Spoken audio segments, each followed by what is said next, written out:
ശബരിമലയിലെ സ്വർണവുമായി ബന്ധപ്പെട്ട വിവാദങ്ങൾ പുതിയ തലത്തിലേക്ക് നീങ്ങുകയാണ്.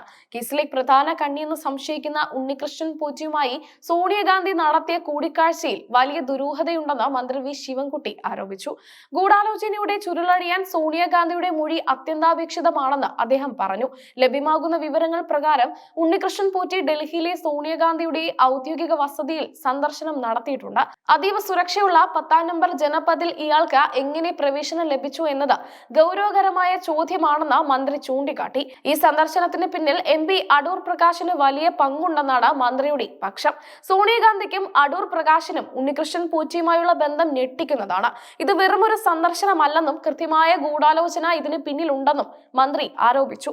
കേരളത്തിലെ വിശ്വാസികളെ വഞ്ചിച്ചുകൊണ്ടുള്ള ഈ കൊള്ളയ്ക്ക് ഉന്നത തലത്തിലുള്ള രാഷ്ട്രീയ സംരക്ഷണം ലഭിച്ചിട്ടുണ്ടോ എന്ന് കണ്ടെത്തേണ്ടതുണ്ട്.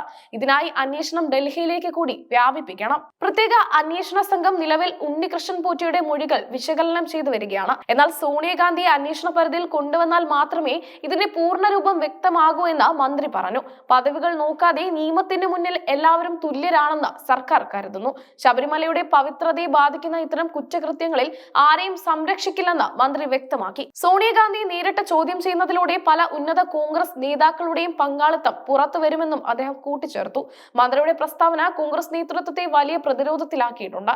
ആരോപണങ്ങൾ അടിസ്ഥാനരഹിതമാണെന്ന് കോൺഗ്രസ് നേതാക്കൾ വാദിക്കുമ്പോഴും കൂടിക്കാഴ്ചയുടെ രേഖകൾ പുറത്തുവരുന്നത് പാർട്ടിയെ വെട്ടിലാക്കുന്നു. സ്വർണ്ണക്കൊള്ളയുമായി ബന്ധപ്പെട്ട സാമ്പത്തിക ഇടപാടുകൾ ഡൽഹിയിലേക്ക് ഒഴുകിയിട്ടുണ്ടോ എന്ന കാര്യവും SIT പരിശോധിക്കുന്നുണ്ട്. വരും ദിവസങ്ങളിൽ കൂടുതൽ UDF നേതാക്കൾ അന്വേഷണ സംഘത്തിന് മുന്നിൽ ഹാജരാകേണ്ടി വരുമെന്നാണ് ലഭിക്കുന്ന സൂചനകൾ. അന്വേഷണം സോണിയാഗാന്ധിയിലേക്ക് നീങ്ങുന്നത് ഈ കേസിനെ ദേശീയ ശ്രദ്ധയിലേക്ക് ഉയർത്തും.